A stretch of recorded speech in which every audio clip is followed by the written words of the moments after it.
10 years ago, I died in a plane crash. At least that's what everyone believed until last Tuesday when I was walking through Los Angeles International Airport, minding my own business, and a 6-year-old boy changed my entire world. My name is Sarah Chen, and I'm 32 years old. I live in Seattle, where I run a small but successful marketing consulting firm. I drive a reliable Honda Civic, I have a cat named Pixel, and my biggest worry on most days is whether I remembered to buy coffee filters. I'm the kind of person who color codes her calendar and actually enjoys doing taxes. My life is predictable, organized, and exactly how I like it. I was coming back from Los Angeles after closing a deal with a tech startup that could change everything for my business. I felt good, accomplished, like all those late nights and early mornings were finally paying off. The kind of tired satisfaction you get when hard work actually works out. I was already planning my celebration dinner, thinking maybe I'd splurge on that expensive sushi place near my apartment. The airport was typical LAX chaos. Families dragging oversized suitcases, business travelers glued to their phones, that constant hum of announcements and conversations in a dozen different languages.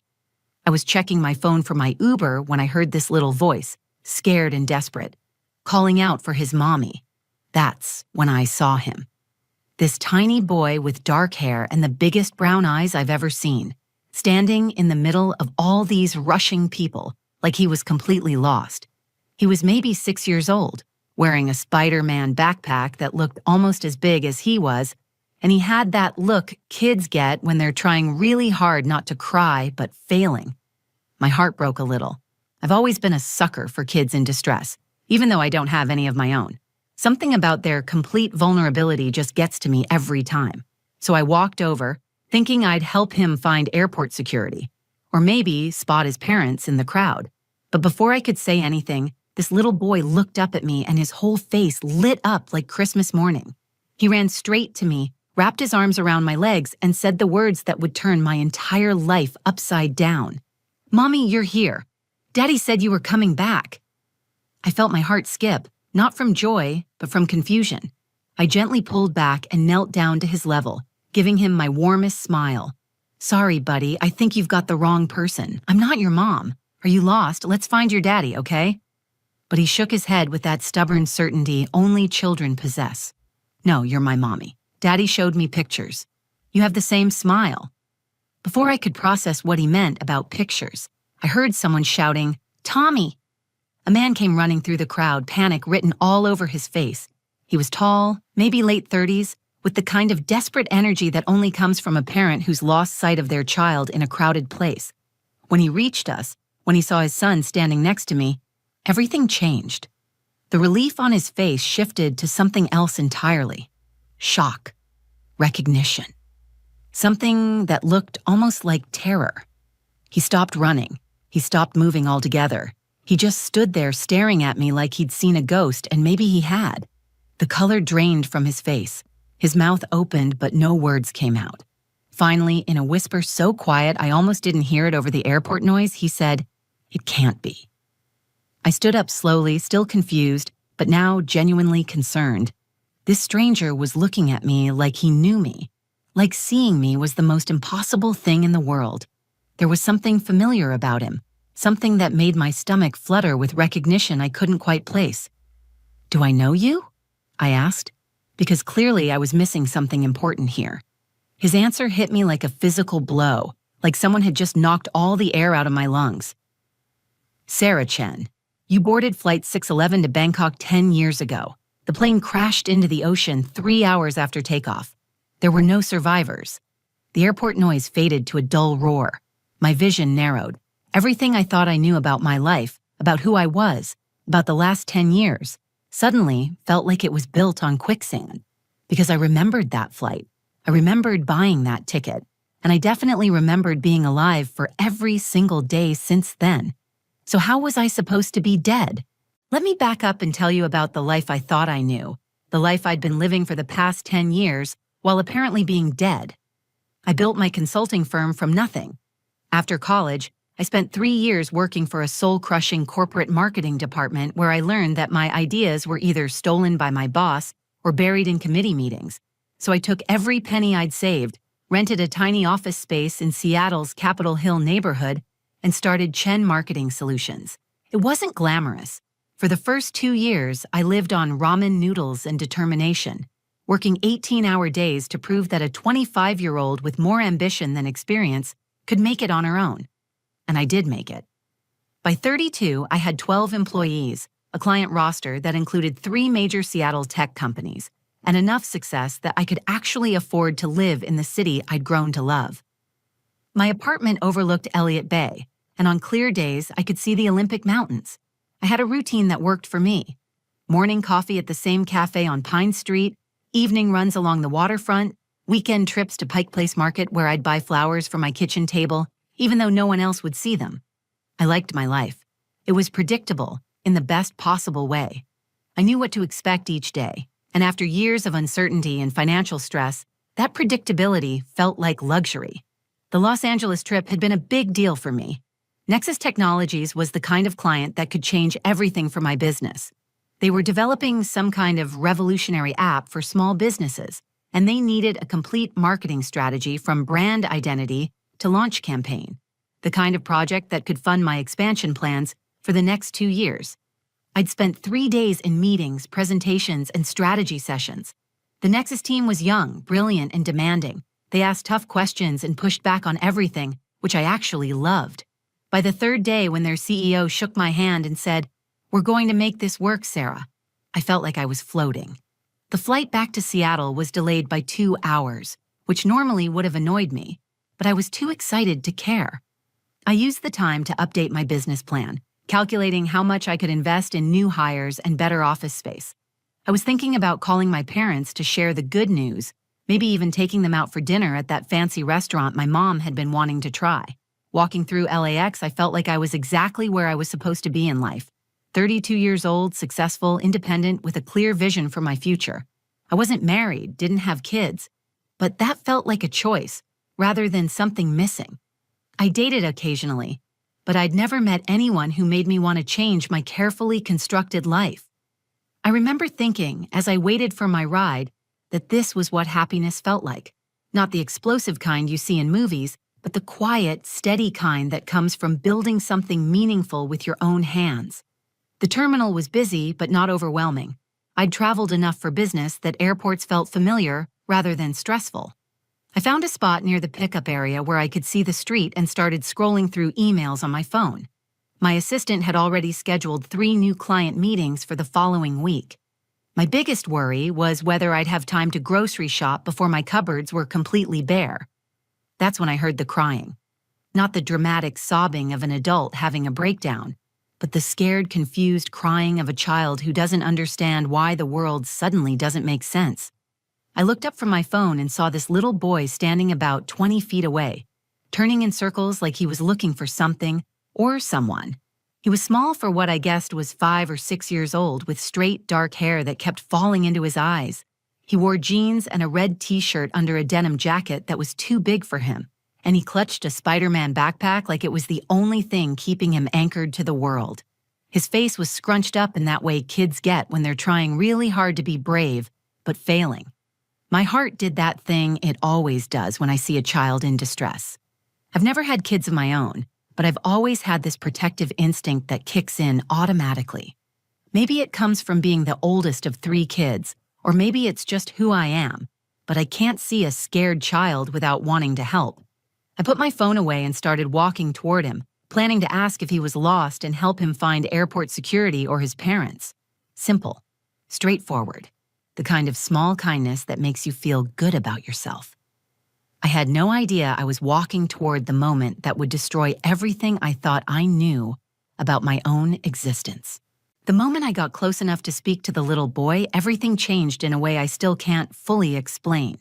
He looked up at me with those huge brown eyes, and instead of the wariness most lost children show toward strangers, his face broke into the biggest smile I'd ever seen. Pure joy, like someone had just handed him everything he'd ever wanted for Christmas.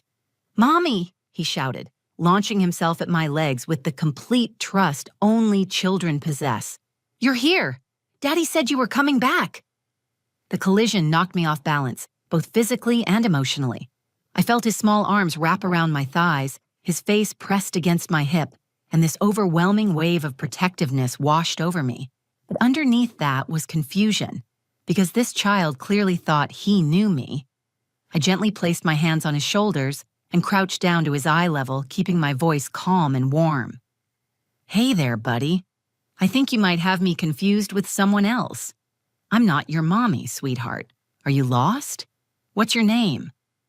He pulled back just enough to look at me, his brow furrowing in that serious way kids get when adults aren't understanding something that seems obvious to them. "I'm Tommy," he said, like that explained everything. "And you're my mommy. I know because Daddy showed me lots of pictures of you and you have the same smile. See?" He pointed at my face with one small finger. The same happy eyes, too. My chest tightened. This wasn't just a case of mistaken identity. This child genuinely believed I was his mother, and he was talking about photographs. "Tommy, I think there's been a mistake. I don't have any children. Let's find your daddy and get this sorted out, okay?" But before I could stand up, I heard someone shouting his name across the terminal. "Tommy! Tommy!" The voice was deep, desperate, with the kind of panic that only comes from a parent who's lost their child in a crowded place. I looked up to see a man pushing through the crowd, his head turning frantically as he searched. He was tall, probably around 6 feet, with dark hair and the kind of athletic build that suggested he worked out regularly, but wasn't obsessed about it. He wore dark jeans and a gray button-down shirt, and everything about his body language screamed fear. "There's your daddy," I told Tommy, standing up and waving to get the man's attention. "He's right over there." The man's eyes found us across the crowded space, and I watched relief flood his face as he spotted his son. He started jogging toward us, calling out, "Tommy, you can't just run off like that." I was scared to death. But as he got closer, something strange happened. His jogging slowed to a walk, then to hesitant steps, and finally he stopped completely, about 10 feet away from us. The relief on his face transformed into something else entirely. Shock, disbelief, something that looked almost like terror. He was staring at me with an intensity that made my skin prickle. Not the grateful look of a parent whose child had been helped by a kind stranger, but something much deeper and more complicated. His face had gone pale, and his mouth opened and closed, like he was trying to speak, but couldn't find the words. "Daddy!" Tommy called out happily, grabbing my hand and trying to pull me toward his father. "Look, Mommy came back just like you said she would." The man's eyes never left my face. I watched him swallow hard, his Adam's apple bobbing with the effort.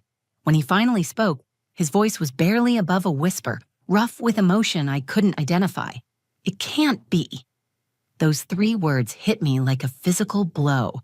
There was recognition in his voice, familiarity, and something that sounded like grief. He knew me. This complete stranger somehow knew me, and seeing me was clearly the last thing he'd expected to happen.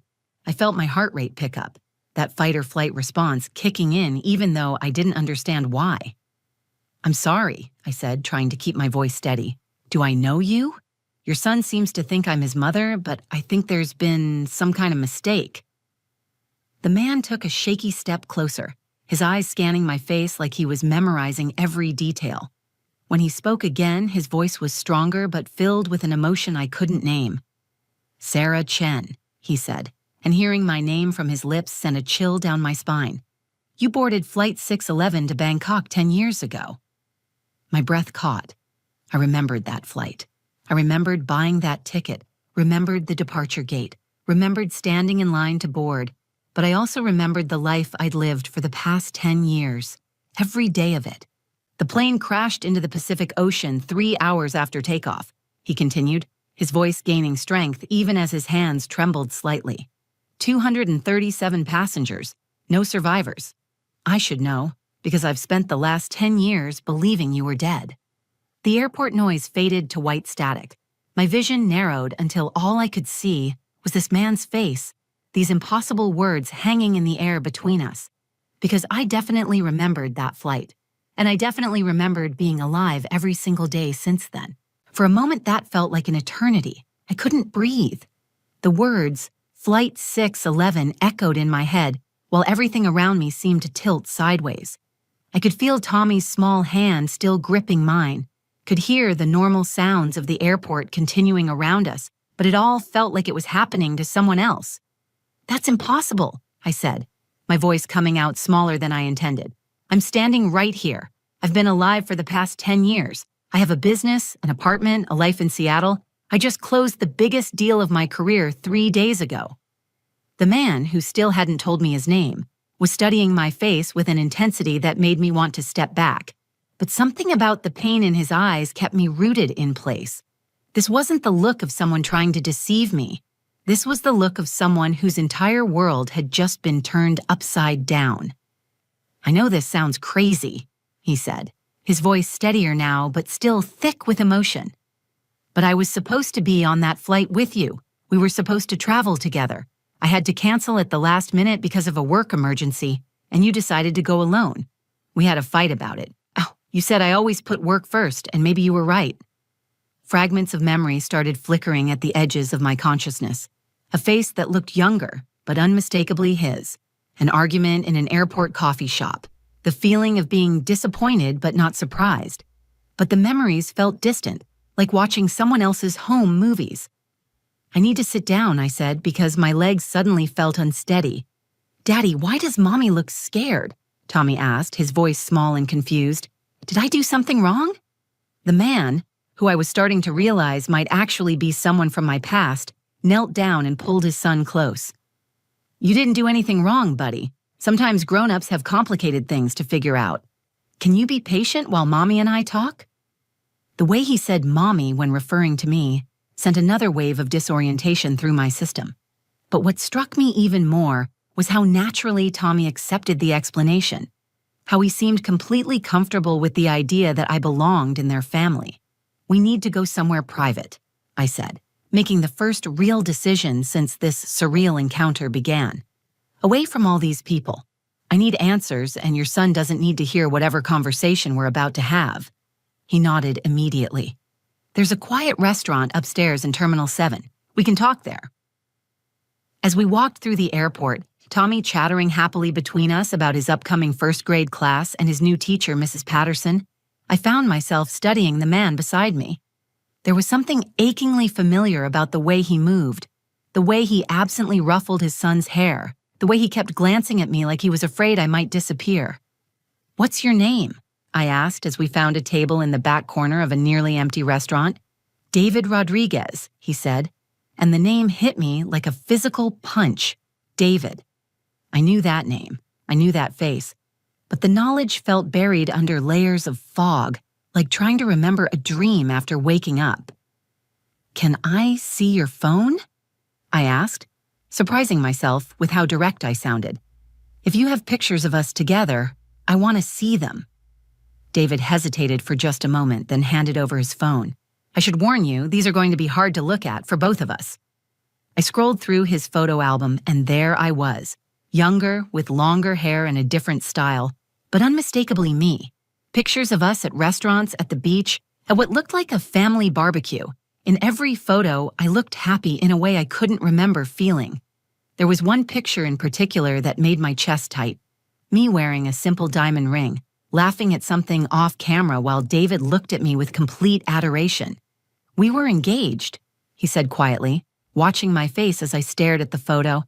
"You said yes 6 months before the trip. We were going to get married when you got back from Bangkok." "Why don't I remember this clearly?" I asked, my voice barely above a whisper. "I remember fragments, pieces, but it's like looking at someone else's life." "I don't know," David said, "but I need to understand what happened, how you survived when everyone else died, where you've been for 10 years, how you built a whole new life." I looked at Tommy, who was drawing on a napkin with a crayon the waitress had given him, completely oblivious to the fact that his world might be about to change as dramatically as mine already had. "I need to research this flight," I said, pulling out my own phone. "I need to see the passenger manifest, the crash reports, everything. Because either I'm losing my mind or something impossible happened 10 years ago." "We'll figure it out together," David said. And something about the way he said it made me believe him. For the first time since Tommy had called me Mommy, I felt like I could breathe again. David pulled out his laptop while I used my phone to search for information about Flight 611. Tommy had fallen asleep in the booth next to his father, his small head resting on David's arm, completely peaceful while the two adults in his life tried to solve an impossible puzzle. The first search result made my stomach drop.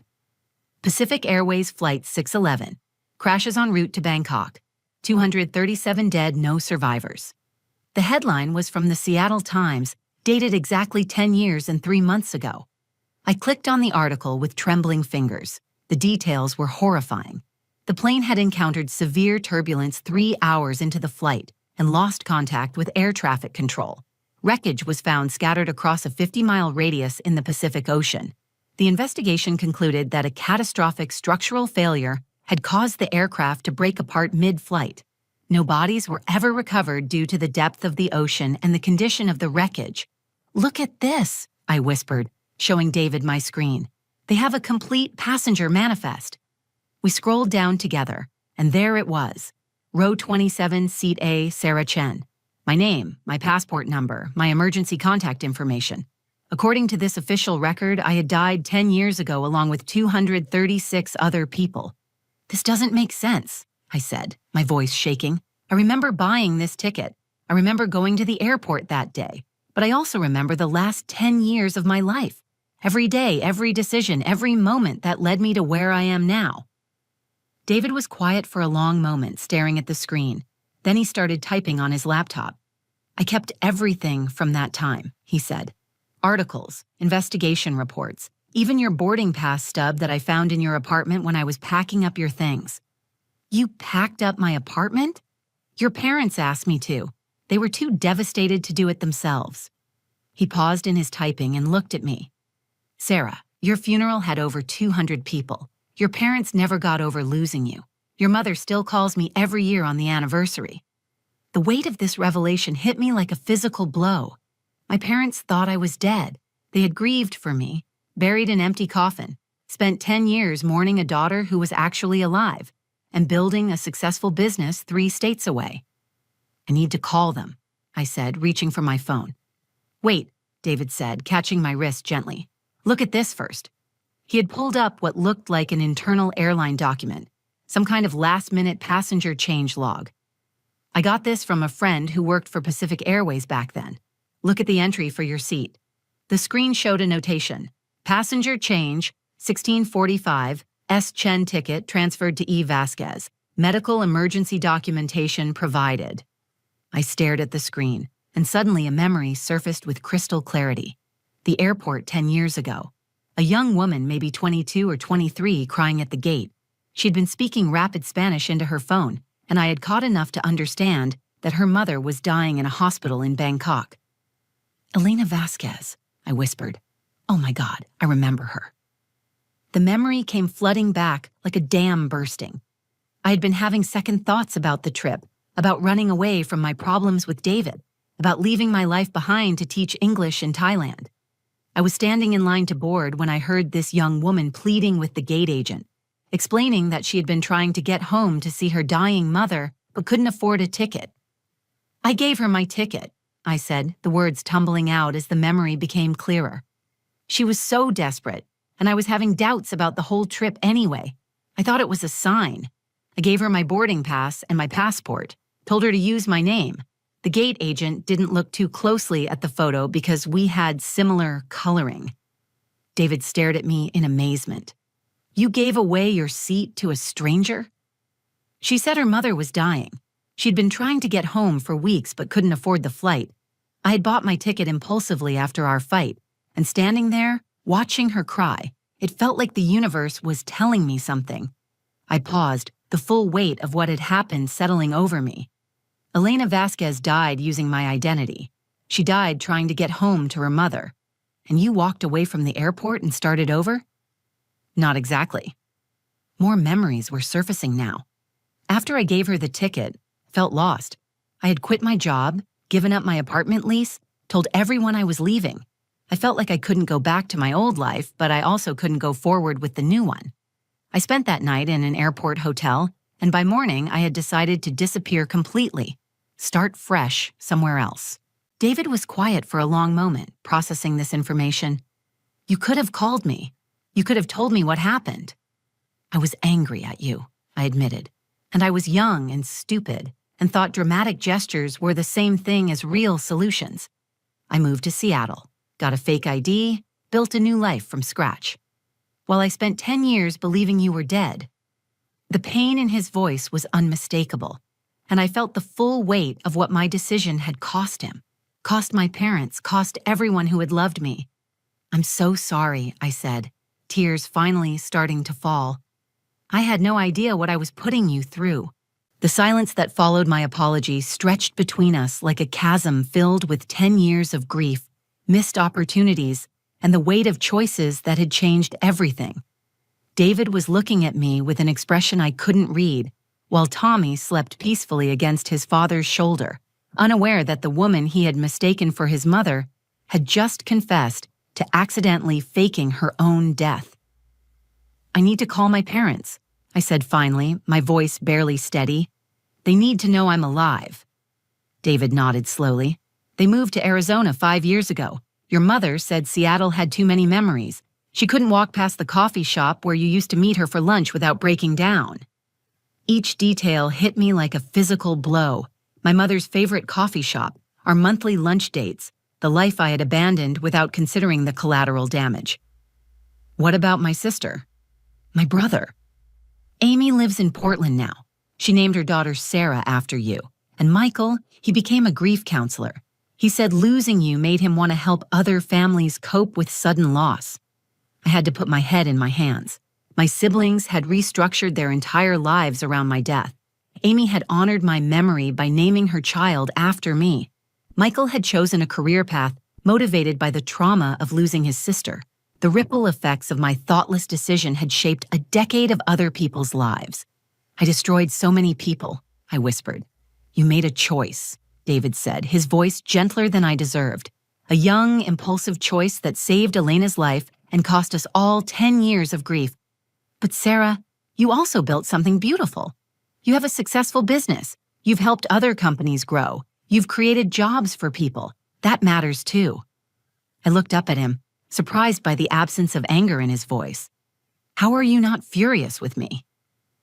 David shifted Tommy gently and looked at me with eyes that held more sadness than anger. "I was furious for years. I was angry at you for leaving, angry at myself for not being on that plane, angry at God for taking you away from me. But eventually I realized that anger was just another way of avoiding the grief. And now, sitting here looking at you, I realize that I'm not the same person who loved you 10 years ago, and you're not the same person who loved me back." He was right. The woman in those photographs, laughing and carefree and wearing his engagement ring, felt like a stranger to me. The man sitting across from me was older, weathered by loss and responsibility, shaped by experiences I hadn't shared. "Tell me about Tommy's mother," I said, because I needed to understand the life David had built in my absence. "Maria," he said, his voice soft with memory. "I met her 4 years after the crash. She was a teacher, kind and patient and nothing like you, which is probably why I was able to love her. She never tried to replace what we had. She just offered something different." He paused, looking down at his sleeping son. "She died in a car accident when Tommy was 4. Drunk driver ran a red light." The weight of his losses, the idea that he had loved and lost again, made my chest tight with sympathy. "I'm so sorry, David." "Tommy barely remembers her," he continued. "But I kept pictures of you too. Told him stories about the woman I had loved before his mom. He's been asking about you his whole life, wondering if you might come back someday. Today, when he saw you, it was like his prayers had been answered." I looked at Tommy, this sweet boy who had unknowingly orchestrated this reunion, and felt a surge of protectiveness mixed with uncertainty. "What happens now?" David was quiet for a long moment, considering. "I don't know," he said finally. "I'm not the same man who was going to marry you, and you're not the same woman who is going to marry me. But Tommy sees you as part of his family, and maybe we owe it to him to figure out what that means." "I need to go back to Seattle," I said. "I have a business to run, employees depending on me, but I also need to call my parents, my siblings. I need to figure out how to come back from the dead without destroying the life I've built. And I need to figure out how to explain to a 6-year-old that sometimes the people we love come back, but not in the way we expected." We sat there for another hour, making plans and exchanging contact information. Two people trying to bridge a decade of separation and loss. When Tommy woke up, he smiled at me like my presence was the most natural thing in the world. And I realized that maybe second chances don't always look like what we expect them to look like.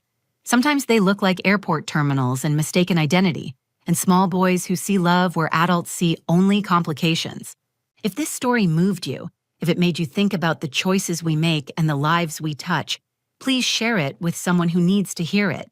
Comment below and tell me about a time when a small decision changed everything for you.